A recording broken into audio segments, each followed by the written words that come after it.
Thank you, Ian, and good afternoon, everyone. And Mr. President and ladies and gentlemen, thank you for again inviting me to your annual conference to make a brief address. And I want to congratulate you on the theme for this year's conference, Equality, Diversity and Inclusion in the Construction Industry. I think it's a very important one. My apologies that I can't stay for very long. I'm in the middle of budget negotiations with Pascal Donoghue, and it's not a meeting that I want to be late for, so I'll be leaving after a couple of questions to go back to government buildings. Last year, when the Taoiseach spoke here, he talked about the government's commitment to setting up a construction sector group. And I'm pleased to say that has been established and that group has met. But as we all know in the room here today, it's going to have to meet a lot more because we've got a lot of challenges to address into the future. And we currently have a shortage in housing. And we have the unacceptable crisis that we have in homelessness at the moment. And because of decades of the wrong decisions in housing, but also in wider economic policy, it's brought this crisis to our door.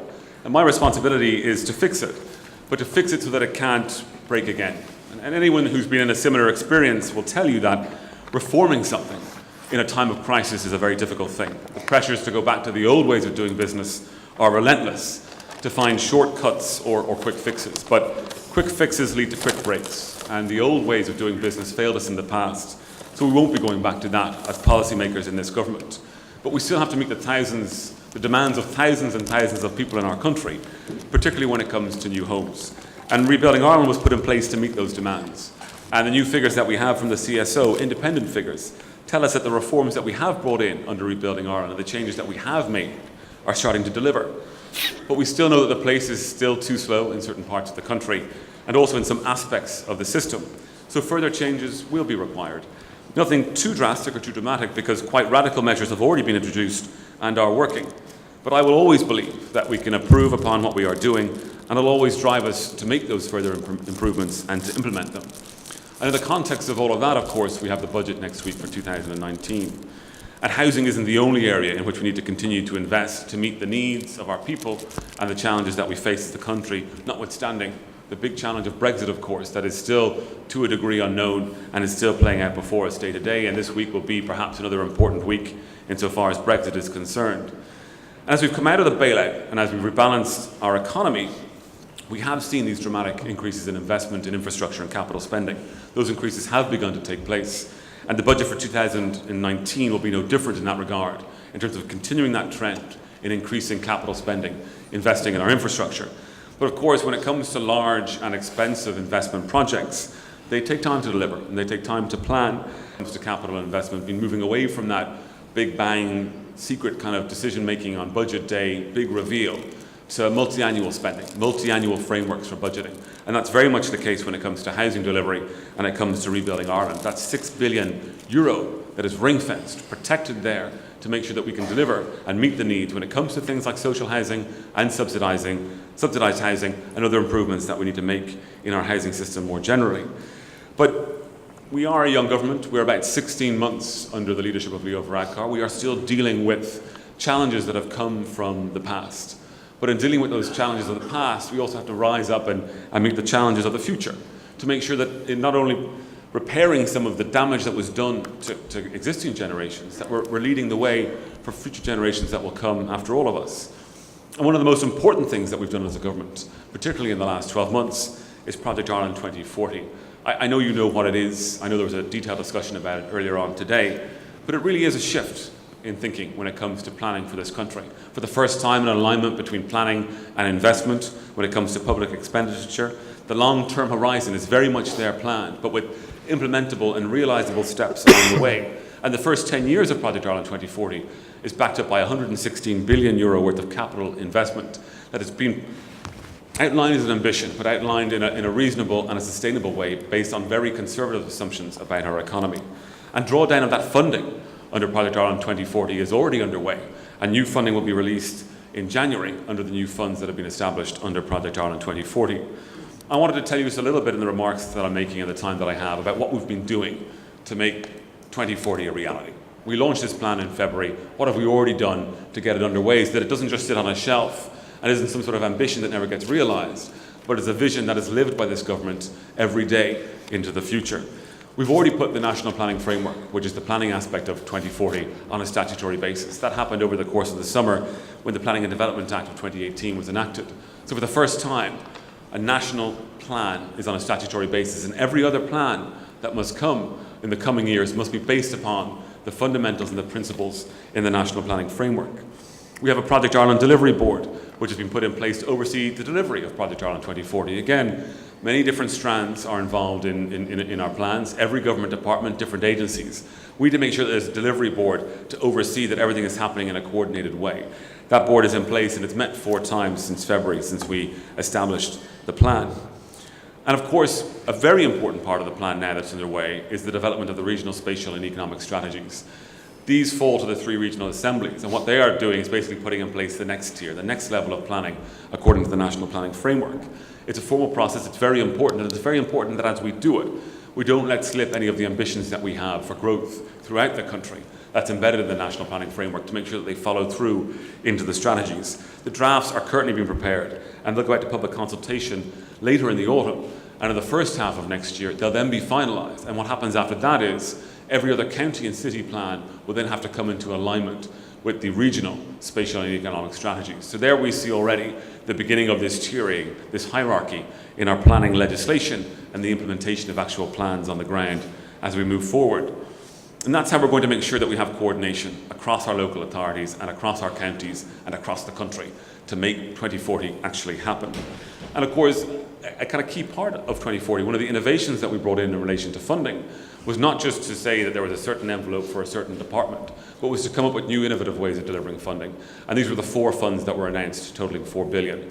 An urban regeneration fund of 2 billion over the first 10 years, a rural regeneration of 1 billion over the first 10 years, and then aligned with those as well, a disruptive technologies fund of €500 million and a climate action fund of €500 million as well. Each of those funds were opened for people to make competitive bids so that the best projects would be able to get that funding. One of the requirements we put under the Urban Regeneration Fund, which is in my own department, was that projects that were coming forward now would be shovel-ready for delivery next year. That process completed on Friday of last week, and in October or early November, we're going to announce the first successful applicants under the Urban Regeneration Fund, which is the fund of €100 million for next year, and they'll be able to draw down that funding from the 1st of January of next year and get on site and get that work done. Another very important part of Project Ireland 2040, and what was referred to in the document at the time, was the National Regeneration and Development Agency. That has now been established as the Land Development Agency. You'll be aware that it was set up on an interim basis when I signed the establishment order only a few weeks ago. We have our interim CEO in place, John Coleman, and we already have 8 sites across the country, large state sites, that will come in now to the Land Development Agency's portfolio to deliver initially at least 3,000 homes. We're building very quickly to 10,000 homes in terms of the negotiations that are already underway. All cabinet ministers have agreed that land from their own departments will be brought forward at a cabinet meeting at the end of October. This is additional land that will go into the pipeline for the Land Development Agency. And obviously, as shareholders in their semi-state companies as well, they're engaging with those companies and those semi-state organisations on the same basis. The LDA has funding of 20 million from the Urban Regeneration Fund under Project Ireland 2040 to get it on its feet. But once it's established in legislation later next year, it will then have the 1.25 billion coming from CIF, which is a significant amount of firepower to put behind a development agency of this kind, to be able to actually deliver for the people. So it's a very significant move on behalf of the government for the people. It's something that should have been done decades ago. But now under Project Ireland 2040 and this new government, we're being able to actually deliver upon it. And why we need it, in many ways, is obvious, though people are still questioning whether we should be doing it at all. We need it because we know that state land is not being used efficiently in many parts of our country where there's a need for housing, a desire for housing, and we need to dramatically increase the delivery of housing in these areas. We know that it's also important in terms of achieving our principles, our projects under 2040. For example, our compact growth ambition. If you look at Dublin, for example, over the next 20 years, we anticipate that it will grow by at least 250,000 people. At least half of those people need to be accommodated within the M50. So to achieve our compact growth targets, we need to bring forward significant state land in that area for housing development that wouldn't have previously been prioritised for housing at all. And another objective of the LDA is looking into the longer term, is to make sure that we can assemble strategic sites and get the uplift in the land value over time from that to reinvest into housing and affordable housing, but also as we come into economic dips in the future, that there's a land agency there with the firepower and the expertise to continue to build housing. And that would never stop no matter what's happening in the economy, to help smooth out the peaks and troughs that we've seen in our recent history. It will be a national centre of expertise to work with local authorities and to work with state agencies and departments to help them develop their land, and it will be a service provider as well, bringing forward expertise around project finance, development, and other things that are important, particularly procurement. And I know you were speaking about that as well. And some of the things that we have tried to do in procurement, but we just can't do because of the strength of European law, there are changes that we can make in terms of procurement frameworks and establishing certain procurement skills initially that can help us fast track some of those delays that we've seen in the pipeline to date. What the LDA will be a vehicle to give state land to developers. This is about the state developing the land, it being the developer, and capturing the value of the enhancements that it can put in and delivering housing needs for its citizen, bringing forward public land for the general public, social housing, subsidised housing, and general housing. And I think it's important that we do that. And you will know, as people who work in this industry, that the extraction of value from land doesn't just come in the construction phase. It comes when you assemble the land site together, when you master plan that site, when you then go for planning permissions, procurement, and do those other things. And the LDA will do that. It will then work with the relevant department or agency to see then what is the best way to realise the value that it's already put into the land. How many affordable homes, how many social housing homes, what level of subsidy, what else needs to be on the site in terms of community facilities, schools, and everything else that goes into building homes. Because when we talk about building homes, we're not just talking about the physical building, we're talking about places, we're talking about communities. And that's at the heart of our plans, to build and rebuild communities. And that means mixed communities as well. Social, subsidised, affordable, and general housing on any site that we bring forward. So this is why it's so important that we move forward the Land Development Agency, and that's why it's such a big part of our vision for the future. As I've said, we are talking about something that can both straddle the immediate crisis that we face, so help with some of the goals that we have under Rebuilding Ireland, because on some of the sites, we know it'll be getting underway in 2020. It's already beginning the planning for those sites. But as we look into the long-term horizon, we're talking about the LDA being in existence for the next 15, 20 years, and in that period of time, delivering as many as 150,000 homes for our population in those targeted growth centres that we have under the National Planning Framework. We know other European neighbours have done it to success, and we know that we need to here. And so I think it's going to be a very important part of our future. So when we look at Project Ireland 2040, which was only launched in February of this year, it's real. It's now in law, and we are implementing it in terms of the new bodies that we are establishing, but also the new finance that we're putting behind those bodies and also behind the funds that we've put in place. But of course, as we look to the future in the next 10 years, we talk about €116 billion being invested in the economy over that period, and all these very significant and strategic pieces of infrastructure that have to be developed. We look not just to our plans, but we look to our planning system as well. And further changes are needed in our planning system. We did introduce the fast-track planning process in respect of strategic housing developments, and that has been very successful. If we look at the number of planning applications that have been submitted, 36 have been submitted, 26 decisions have been made to date within the new statutory timelines. 2,600 houses have been approved, more than 2,700 apartments, and almost 4,500 student bed spaces in a very quick time horizon. And that's going to make a very real impact in terms of delivery. We'll soon have a new chair of An Bord Pleanála, Dave Walsh, who's come from my own department and has led on the planning side there. He's going to be leading a pivotal time for An Bord Pleanála, a time of change for them. And I think of no better person to do it, but I also want to thank Dr. Mary Kelly for the sterling work that she has done through a very difficult period for the country, for the local authorities, and for the board itself. She's done a fantastic job, and I wish her well in the future. We've had to increase the number of board members in An Bord Pleanála as well because of the work that we're doing, like around strategic housing development. So I use the statutory powers available to me to appoint an additional 2 board members early this year to meet the extra workload, and we've also additional staff have been appointed as well, and we've increased the budget for An Bord Pleanála, and I hope to be able to increase that budget again next year. We had the planning bill enacted over the course of the summer, which, as I said, put the National Planning Framework on a statutory basis. It's also going to allow for a new marine spatial plan, and it's also going to allow us to introduce for the first time an independent planning regulator office. The vacant site levy has been more than doubled to 7%. That's happening with the derelict site levy as well as a result of the Planning Act. And we believe that will have an impact and is already having an impact on some sites that have been lying vacant for far too long. When we come to the Office of the Planning Regulator, what we're trying to do is enhance oversight, independent oversight of our planning system, something that we haven't had as robustly as we should have, but something that we can now have with this office. It will be responsible for the independent assessment of all local authority and regional assembly planning moving forward. It'll be empowered to review organisation systems and procedures by planning authorities, and it'll also do national research and training and education and public information programmes as well. We have an advancement unit in my department already that's trying to get that office up and running. We have interim premises established, and advertisement has already gone out for a new planning regulator. And my intention is to establish that office and establish that person at the beginning of next year. I think that's going to be a very important layer, a new layer, in making sure that we're doing what we said we would do when we look at things like Project Ireland 2040, when we look at our regional spatial strategies, and we look at the county and city plans that will be developed by local authorities. Another thing when it comes to planning that we need to do, I think, is look at the judicial review process. I think it's very important when we're talking about strategic planning and its strategic objectives that we can bring about further reforms. We can better balance the rights that we currently have in the system. And it's something that we want to do in terms of new legislative proposals that will be published shortly in this regard. And essentially the changes being contemplated in respect of the JR process is to reduce the time period for leave to apply to the High Court for a JR after the making of a planning decision, to revise the requirements in respect of the automatic standing rights for NGOs entitled to take judicial reviews, and as well to make some changes around the special legal cost rules that apply in respect of planning-related judicial review cases.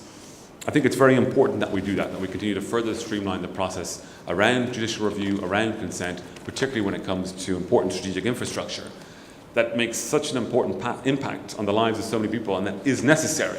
And I think we can make those changes while also still recognising the right of people to make honest objections to plans that are in the pipeline.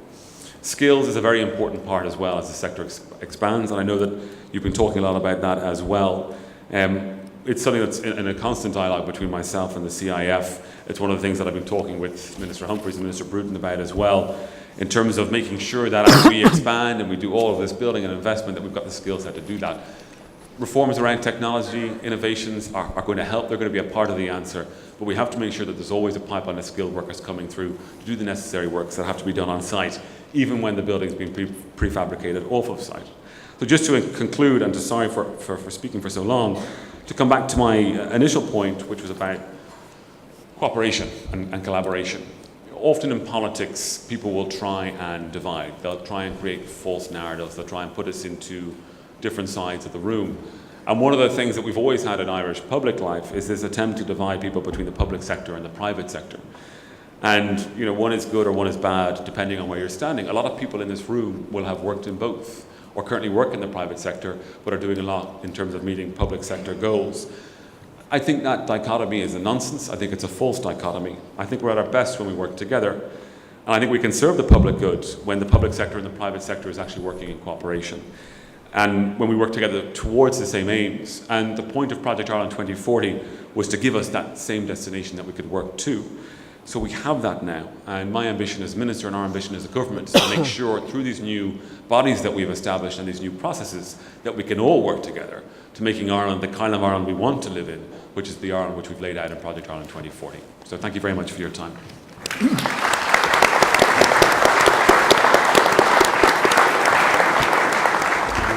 Michael, just a couple of quick questions, Minister.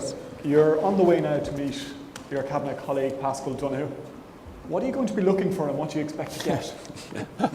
I expect to get money and I'll be looking for money. What always annoys me about this time in the political calendar is there comes something of a kind of a false debate in the media around kites get flown by different people and people suggest things. And it leads to a lot of confusion about what might be happening, and there's a bit of false drama around it. What has been happening for a very long time is a series of engagements between different government departments and the Minister to try and make sure that we can expand spending next year, be it capital or current, in line with the needs that our people have.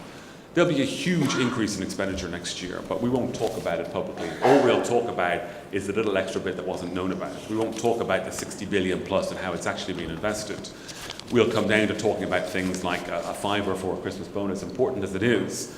But I don't think, again, this year, we'll be able to take a more holistic approach. Like one of the things that we have said for years in this country is we should move away from making decisions on one day every year or giving that appearance of the show, the budget reveal.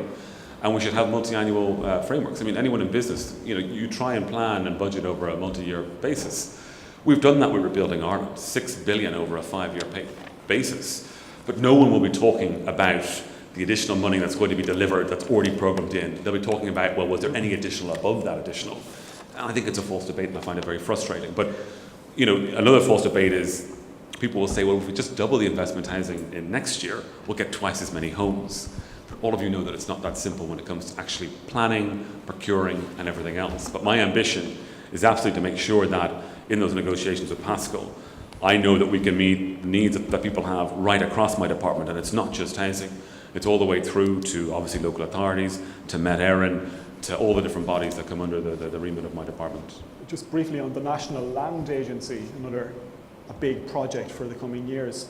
You spoke about it being state land, state building. Are you confident about the capacity of the state to deliver on the targets that you're going to set, given, it hasn't been in the building game in that sort of sense for a while? And what about the criticism that has been out there that it's just another quango, just another part of a plan? Yeah, so people have been very quick to criticise the Land Development Agency, but we're working off the back of recommendations from the NESC about the need for there to be a kind of a single point or focus for the management of state land in an efficient way to realise public goods. And we know since the Kenny report in the 70s that the state, and by virtue, by implication, the taxpayer has been losing money because people have been benefiting privately from uplift in land values that are brought about by zoning decisions or by investment in infrastructure, that really there should have been more of a return to the taxpayer. Somewhere like Dundrum, for example, which is one of the first sites that's coming in under the LDA, it's a HSE site. The HSE don't have a housing mandate.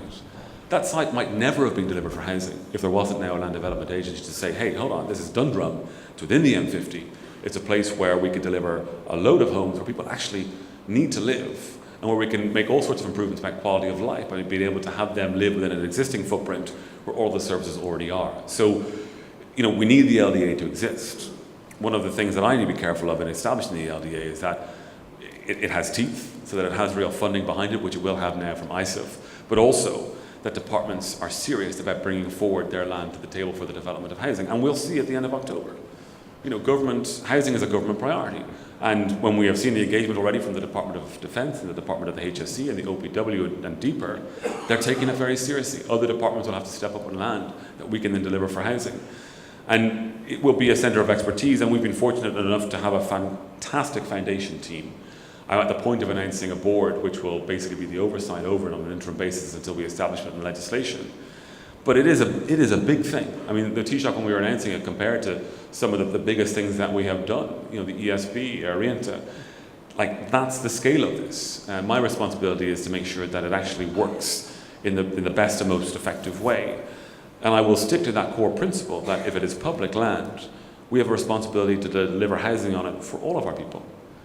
Social housing, subsidised housing, and kind of general housing. And we will do that, and we can do that. And we can do that by having experts in the LDA, but we can do that by working with experts as well. People have tried to portray it as some sort of sell-off of land to builders. It's not. But we will work with builders to develop that land according to our public good principles that we have enshrined on an interim basis and which will lock in on a statutory basis when the legislation comes forward. Okay, Minister, I know you're under pressure, so thank you very much for joining us and for answering questions.